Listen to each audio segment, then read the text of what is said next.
जय जगन्नाथ सांग मैंने आसतु आज आम जाना कि बछा बछा अनुचिंता विषय तो आपण मैंने भिडियो को लास्ट पर्यंत देखूँ बहुत किसी शिखा मिल यही पांचटी कथा केबे काहाकू कहतु ना। एक निजर सफलतार रहस्य, दुई निज परिवार कथा, तीन निजर भविष्यतर चिंताधारा, चार निजर दुर्बलता, पाँच निजर अतीत कथा। यही पांचटी कथा काहाकू कहतु ना। निजर रसई घर सबुबले सफा करी रखंतु। यह द्वारा मंगल ग्रह शांत होइथांती एवं मंगल ग्रह खराब प्रभाव पड़िले पेट जनित समस्या इत्यादि स्वास्थ्य खराब हेबा एसबू देखा दी थाए। सबुबले स्वामी एवं स्त्री किंबा परिवार मिसी रसई घरे बसी भजन करने उचित। यह शुभ होता है। ता सहित राहु एवं केतु ग्रहंकर खराब प्रभाव पड़ न थाए। घरर दक्षिण पार्श्व तुलसी चौरा रखंतु एवं घर बाहर को जीवा समय तुलसी मूल माटी निज मथारे लगाई जातु। देखिए यह कले शुभ फल प्राप्त होता है। यदि आपण को किसी काम जाऊँच तो आपण को तुलसी चौरार जो माटी अच्छे मथारे टिके लगे जातु। देखिए से काम सफल लाभ पाइबे। महादेव को पूजा करने समय हलदी तुलसी एवं केतकी फूल व्यवहार करने उचित नुहे। सेहीपरि विष्णु पूजारे दुद्रा फूलर व्यवहार हो न थाए। सूर्य उदय किंबा सूर्य अस्त समय केबे भी शोइबा उचित नुहे। यह अत्यंत अमंगलकारी हेबा सहित रोग एवं दारिद्रता प्राप्त होता है।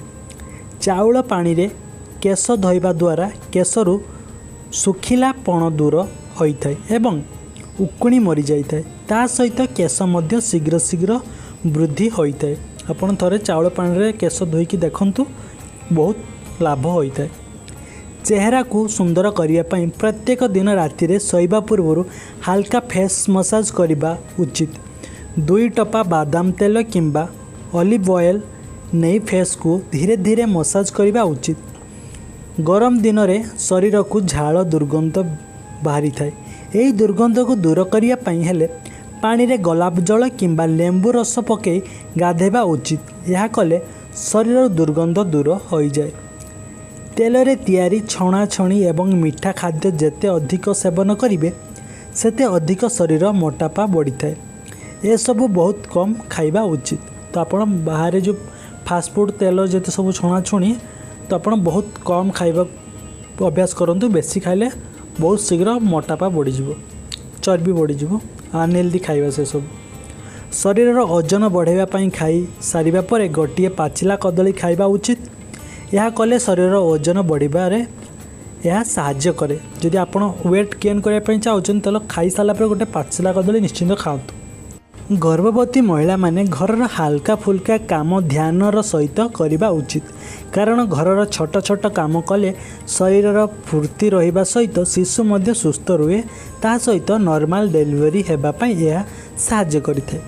तो आपण घरर किछि बेसी भारी काम करिवेनी, हल्का फुल्का काम करिवे ध्यान रे। मंदिर रे ठाकुर दर्शन करी फेरिबा समय केबे भी घंटी बजेबा उचित नुहे। यह अशुभ होइथाय एवं आरती नेबा समय गोटे हाथ में आरती नेबा उचित अनुचित। माने आपण जतल देखियो आरती नौथिबे गोटे हाथ में केबे भी नेबेनी, सब बेले 2 हाथ में आरती नबार अछि। गोटे हाथ में लेले अशुभ होइते। ठाकुरंक घरे शंख निश्चित रूप से रखिबा उचित। यह शुभ होगा सहित लक्ष्मी बास होता है एवं शंख दर्शन करने द्वारा तीर्थ करने फल प्राप्त होता है। प्रत्येक अमावास्या दिन घर एवं बेडरूम भल भाव सफा करने उचित। यह द्वारा नकारात्मक शक्ति दूर होता है। घरे औषध रखी भल भाव सुरक्षित स्थान रे रखंतु। नहले यूज होइतिबा मेडिसिन डबा को झिटिपिटी किंबा असरपा जदि आपणक अजाणत चाटी थाए एवं परे से मेडिसिन को पुणी आपण व्यवहार कले विषाक्त हो पारे। यह निश्चित ध्यान दियंतु। सकाळ उठिबा परे प्रथमे घरर द्वार रे घर बाड़ी रे दांड पटे प्रथमे गोबर पानी पकेबा उचित। तापरे ओळेबा उचित किंबा खाली पानी मध्य छिंची पारिबे। आपण खाइबा पाई भात बाढ़िला बेले हांडी केबे खाली करंतु नाही, मतलब रखंतु नाही। सेथिरे किछि भात छाड़ी दियंतु। यह द्वारा माँ लक्ष्मी असंतुष्ट होता जदि आप खाली कर देथिबे तो माँ लक्ष्मी असंतुष्ट होता। शंख घरे बजाइबा अधिक शुभप्रद होता है। विशेषकर सकाळ एवं संध्या समय शंख घरे बाजिले नकारात्मक शक्ति घर को आसी न जदि आपण मने माने शंख बजाउछंती ताहले पूर्व किंबा उत्तर को मुह करी शंख फुंकिले अधिक शुभ फल मिलते। तो आपण जबे भी शंख बजेबे पूर्व किंबा उत्तर को मुह करी बजेबे। जदि स्वामी स्त्री सबु बेले पाखापाखि बसी खाती ताहले स्वामी स्त्री संपर्क सबुदिन पाई अतुट रहे, किंतु स्वामी स्त्री राति रे पिता किंबा आमिष सांग होई पाखापाखि बसी खातु नहीं, यह कले अशुभ होता है। सबुबले स्वामी एवं स्त्री किंबा परिवार मिसी रोसई घरे मिसिक माने रोसई घरे सब भोजन करवा उचित, यह द्वारा शुभ होता है। ता सहित राहु एवं केतु गुरुंकर खराब प्रभाव पड़ न था। तो सब जमते फैमिली बसिकी मो रोसई घरे खाइबा कथा। आपणकर मनी पर्स रे किंबा डायरी रे छोटे हेउ किंबा बड़ हेउ खंडिया मयूरपुंछ रखंतु, यह द्वारा निश्चित भल फल मिलता है। एवं मयूरपुंछ ठाकुर घरे निहाती रखिबा आवश्यक, यह द्वारा अनेक शुभ फल मिलता है। आपण माने सब बेले मन रखिथिबे सूर्य उदय पर ही तुलसी पत्र तोड़ंतु, नचेत बहुत क्षति होइते। एवं क्षीर रे तुलसी पत्र पकांतु नहीं, ता सहित क्षीर सहित केबे तुलसी पत्र खांतु नहीं, यह स्वास्थ्य पई क्षतिकारक होइते। जतले भी तुलसी पत्र तोलिबे सूर्य उदय पर तोलिबे, आ क्षीर सहित केबे भी तुलसी पत्र जमारू खाइबे नहीं।